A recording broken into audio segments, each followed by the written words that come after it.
Zimaito. Kana chisongo. Aiwa ndozvo zvakashata manje izvozvo. Kana une problem nemi chikuenda straight to the point. Kwete sikora chichiplaya zvima darling songs. Ingoriwo song. Aiwa song kuita sei kwapa. Kana une problem neni taura kuti une problem neni. Asi zviri zvakutaura. Ari kutaura nato ndakaita sei panapa.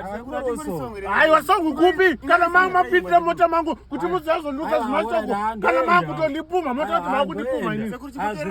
Akuterera kupi kwa stupid dzavana apa. Nakomana bureni chimisongo apa. Aiwa stupid apa. Kana munhu ane problem neni ngataura ane problem neni. Kwete kuzwa chindimbira zvimasongo. Aiwa song ndiye wakuimbira inini. Akuimbira inini. Takashanda kufodya isusu saka anika kuziya zvauda kutaura.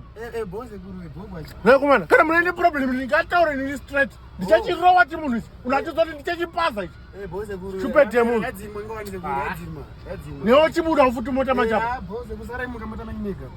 Nakomana kana munhu ane problem neni taura kuti une problem neni. Stupid apa.